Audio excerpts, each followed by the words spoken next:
ईद मिलादुन नबी का जुलूस हमको कैसे निकालना चाहिए और ईद मिलादुन नबी के जुलूस में हम लोगों को क्या करना चाहिए। देखिए, आज के इस पुरफितन दौर में, इस वक्त में कुछ ऐसे लोग भी हैं जो ईद मिलादुन नबी के जुलूस पर अंगुश तुनमाई करते हैं। वो इसको नाजायज और हराम भी कहते हैं, गलत बताते हैं, मत निकालिएगा, कहाँ से जायज है कहाँ से नहीं है। तो उन तमाम चीजों को नजरअंदाज करते हुए ईद मिलादुन नबी का जुलूस जरूर निकालना चाहिए और सरकार सल्लल्लाहु अलैहि वसल्लम की आमद की खुशियां मनानी चाहिए और उसका इजहार भी करना चाहिए। क्योंकि देखिए, 12 रबीउल अव्वल का दिन जो है वो बड़ा अजीम दिन है। वो ऐसा दिन है कि तमाम नबियों के सरदार उस दिन दुनिया के अंदर जलवगर हुए हैं। अब एतराज जो करते हैं बहुत से लोग, वो अलग अलग कैटेगरी के हैं। आप उन फिरकों के नाम भी सुन लीजिए। वहां भी लोग भी मना करते हैं, देवबंदी हैं या अहले हदीस हैं, और भी जितने फिरका बातिला हैं वो तमाम के तमाम इसका इनकार करते हैं। वो नाजायज, हराम, शिर्क बिदअत के फतवे बहरहाल लगाते रहते हैं। लेकिन अगर उन्हीं लोगों की जिंदगी और लाइफ को देखोगे आप तो पता चल जाएगा कि वो लोग ही 15 अगस्त हो या 26 जनवरी हो, जुलूस भी निकालते हैं, राष्ट्रीय गान भी गाते हैं। बहरहाल वो मुल्क की आजादी का दिन होता है तो हम खुशी मनाते हैं। तमाम को मनाना भी चाहिए, लेकिन जब 15 अगस्त पर खुशी मनाना जायज है तो फिर 12 रबीउल अव्वल पर क्यों नहीं हो सकता है? यहाँ क्यों ऐतराज किया जाता है? 15 अगस्त 1947 को हिंदुस्तान आजाद हुआ था अंग्रेजों की गुलामी से। 12 रबीउल अव्वल को पूरी दुनिया आजाद हुई थी गुलामी से, क्योंकि औरतों को बेचा जाता था, मंडियां लगाई जाती थी। जैसे आज भेड़ बकरियों की मंडी लगाई जाती है, बाजार लगाए जाते हैं, उस वक्त का दौर ये था। आप देखें आमद मुस्तफा से पहले क्या होता था कि उस वक्त भी ऐसे ही बाजार लगते थे, लेकिन उन बाजारों में मर्दों को बेचा जाता था, औरतों को बेचा जाता था। तो वो एक गुलामी की जंजीरों में लोग बंधे हुए थे, एक दूसरे से नफरत लोग करते थे, एक दूसरे के खिलाफ लोग बगावतों पे उतर आते थे, सालों साल तक उनमें झगड़ा होता रहता था। आप वक्त देखिए उस वक्त क्या हालात बने हुए थे।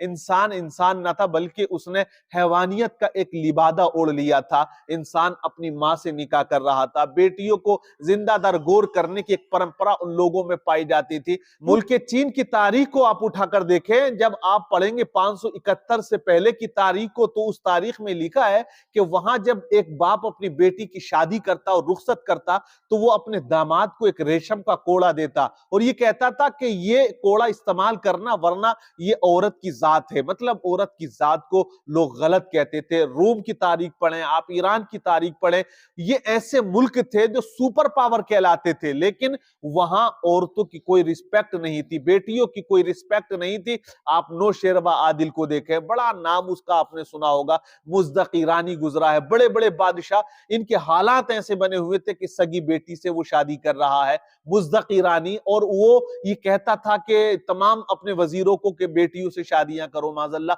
ये एक परंपरा उनके अंदर पाई जाती थी। तो इंसान इंसान नहीं था। तो ये 12 रबीउल अव्वल को जब आमद मुस्तफा होती है, आका करीम जलवागर हुए। आप देखिए क्या पैगाम दिया मोहम्मद अरबी सल्लल्लाहु अलैहि वसल्लम ने। कहा कि अगर बीवी है ये औरत तो तेरे लिए आधा ईमान है, अगर माँ है तो इसके कदमों के नीचे जन्नत है, अगर बेटी है तो ये तेरे लिए रहमत है। ये पैगामी मुस्तफा है कि अगर बेटा पैदा होता घर में तो एक रहमत नाजिल होती है, और बेटी पैदा होती है तो 12 रहमतें रोजाना उस घर में नाजिल होती हैं।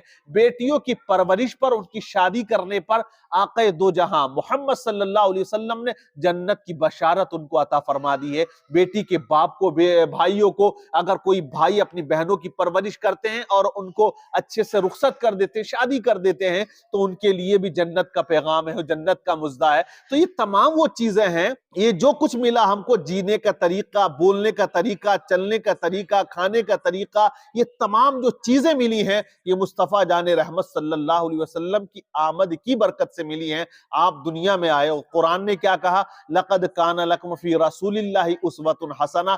रसूल की जिंदगी तुम्हारे लिए एक मॉडल है, एक नमूना है, एक आइडियल है। तुम्हें किसी और को नहीं देखना है, अगर देखना है तो सिर्फ मुस्तफा जाने रहमत सल्लल्लाहु अलैहि वसल्लम को देखना है। तो वो खुशी का दिन है कि वो जात, वो हस्ती, वो अजीम शख्सियत बशरी लिबास ओढ़कर दुनिया में तशरीफ लेकर आए और इस बशर को जीने का, चलने का, खाने का, पीने का, बोलने का, शादी करने का, बच्चों बच्चों की परवरिश करने का, औरतों को रिस्पेक्ट देने का, बेटियों की परवरिश करने का तमाम वो फार्मूले दिए, वो तमाम रास्ता दिया है जिससे इंसान इंसान बन पाया है। तो क्यों ना उस दिन खुशी की जाए। अरे जब मुल्क आजाद होता है तो मुल्क पूरा खुशी में डूब जाता है। 12 रबीउल अव्वल को पूरी दुनिया एक गुलामी की जंजीरों से, जिहालत की जंजीरों से, तारीकी जंजीरों से आजाद हुई है। तो उस दिन पूरी दुनिया को खुशी मनानी चाहिए और खुशी मनाई जाती है, पूरी दुनिया में मनाई जाती है। जो जलने वाले हैं, जो मना करने वाले हैं, वो करते रहेंगे, लेकिन ये याद रखें जितना वो लोग मना कर रहे हैं, जितना रोक रहे हैं, अल्लाह तबारक व ताला उतना ही आशिकों के दिलों में मोहब्बत पैदा कर रहा है और उतना ही जो जुलूस है वो तरक्की पा रहे हैं। पहला का एक दौर आप देखिए, पीले चावल बने बढ़ गए, बात खत्म हो गई, लेकिन अब आप देखें कितना लंबा जुलूस होता है। जगह जगह आशिकाने रसूल इस बात का इजहार करते हैं कि हम आशिक रसूल हैं और मोहब्बत रसूल में जुलूस निकालते हैं। लेकिन एक बात और आपको अर्ज कर देता हूं कि जब जुलूस आप निकालें तो उसकी शक्ल और सूरत कैसी होनी चाहिए? उसकी शक्ल और सूरत इस तरह की होनी चाहिए कि लगे कि ये आशिकों का जुलूस जा रहा है, ये मोहब्बत रसूल में जुलूस निकाला जा रहा है। उसके अंदर डीजा नहीं होना चाहिए। डीजे पे जो धमक वाले वो बजाए जाते हैं म्यूजिक और सॉन्ग, और नौजवान हाथ ऊंचे करके नाचने की शक्ल इख्तियार कर लेते हैं, ये बिल्कुल गलत है। ऐसा नहीं करना चाहिए, बल्कि जुलूस की शक्ल और सूरत ये होनी चाहिए कि सभी पाकीज़ा लिबास पहन के आए, खुशबू लगा के आए और टोपी लगा के आए, या ज्यादातर अमामा शरीफ हमको बांधना चाहिए और जुब्बा अगर हो तो जुब्बा पहन के आए। उसके बाद हमें एक शक्ल इख्तियार करके, यानी कि यूनिटी के साथ में एक लाइन के तौर पर सबको चलना चाहिए। दुरूद पाक का विर्द जबान पर हो। आपकी बस्ती के जो बड़े आलिम हैं, मस्जिद के इमाम साहब हैं, कारी साहब हैं, मौलवी साहब हैं, उनको आप टॉपिक दीजिए कि फला चौराहे पर आपकी 15 मिनट की गुफ्तगू होनी है, वो बयान करें, सीरत मुस्तफा को पेश करें। तो उसमें देखिए अगियार भी सुनते हैं, अपने तो सुनते हैं, दूसरे लोग भी सुनते हैं कि ये क्या कहते हैं। तो आज जैसे मुस्तफा जाने रहमत सल्लल्लाहु अलैहि वसल्लम की जात पर अंगुष्ठ नुमाई लोग करते हैं, दूसरे लोग टीवी पे आके गलत गलत बयानबाजी करते हैं और गलत फहमी लोगों के अंदर पैदा करते हैं। उस टॉपिक पे बोलना चाहिए, आमद मुस्तफा पे हमें बोलना चाहिए, और जो चलने की शक्ल सूरत हो वो ऐसा हो, ऐसा किरदार होना चाहिए कि कहें दूसरे लोग कि जुलूस तो पूरे साल सबके निकलते हैं, लेकिन ये जुलूस अलग निकल रहा है। इसकी पाकीज़गी बता रही है, इसका किरदार जुलूस का बता रहा है कि ये वाकई मजहब इस्लाम के मानने वाले हैं। ऐसा ना हो कि लोग ये कहें कि देखिए जैसे दूसरे लोग निकालते हैं ये उनसे क्या कम है। जो दूसरे लोग फतवा लगाते हैं वो ये लगाते हैं कि आप देखें। तो ऐसा मौका हमें नहीं देना चाहिए। हम किसी के फतवे को नहीं देखते, हमें तो इस्लाम को देखना है, मुस्तफा जाने रहमत सल्लल्लाहु अलैहि वसल्लम की रजा को देखना है। तो वही शक्ल सूरत होनी चाहिए। अपने इमाम को अच्छे ओहदे पर बिठाएं, अगर आपके यहाँ बग्गी हो तो उसका इंतजाम करके दें, घोड़े पर बिठाएं, उनको अच्छे से लेकर जाएं ताकि लगे ये कौम के रहनुमा है, ये कौम के पेशवा हैं। और उसके बाद मैंने ये कहा कि जो अच्छी आवाज वाले हैं उनसे नाते पाक पढ़वाएं जगह जगह। उसके बाद सलातो सलाम पढ़ा जाए। तबर्रुक का जो इंतजाम हो वो बिल्कुल मोहब्बत से तकसीम किया जाए। एक चीज और आप नोट कर लें, जो लोग तबर्रुक बांटते हैं, मिसाल के तौर पे केले की फलियां या सेब वगैरह, फ्रूट वगैरह लोग तकसीम करते हैं तो वो फेंक देते हैं, यूं लुटा देते हैं, तो जिससे बेहुरमती होती है रिस्क की। आधा नाली में जाता है, आधा रोड पे आता है, कुछ लोगों के हाथ में लगता है।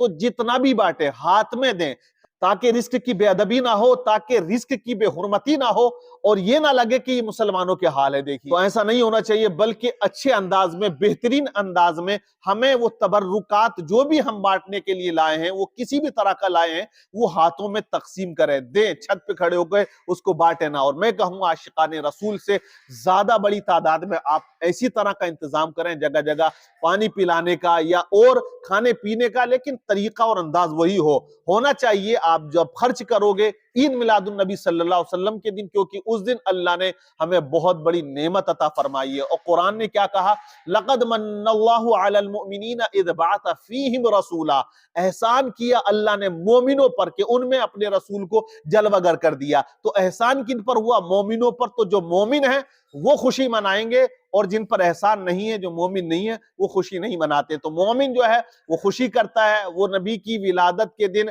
जुलूस भी निकालता है, घरों पे अपनी छत पर झंडा भी लगाता है, लगाना चाहिए और ये इजहार करना चाहिए और तबर्रुकात का इंतजाम करना चाहिए। अपने घर वालों पर आमद मुस्तफा की खुशी में जितना हो सके खर्च कीजिएगा। आपके बच्चे का बर्थडे आता है, हजारों रुपया आप लुटा देते हैं, केक काटते हैं, पार्टियां करते हैं, होटल बुक कर देते हैं। हजारों लाखों रुपया लोग खर्च कर देते हैं, तो अहमद मुस्तफा पर जो आपकी हैसियत है आप कीजिएगा, घर वालों पर उस दिन खाने में आप फरावानी कीजिएगा और जुलूस में जरूर शिरकत कीजिएगा। दुकान को बंद करें, खेत खलियान का काम छोड़ दें, तमाम कारोबार को बंद कर दें और जुलूस मोहम्मदी में जहां आपके यहां निकलता है आप बिल्कुल पाकीज़ा अंदाज में शिरकत करें, ताकि लगे कि आशिकान रसूल जागे हुए हैं, सोए हुए नहीं हैं। और आला हजरत के वो शेर उन लोगों को पढ़ के सुना दे जो मना करते हैं नहीं निकालें, तो उनसे कहें कि पेश हक मुज्दा शफाअत का सुनाते जाएंगे, आप रोते जाएंगे हमको हंसाते जाएंगे,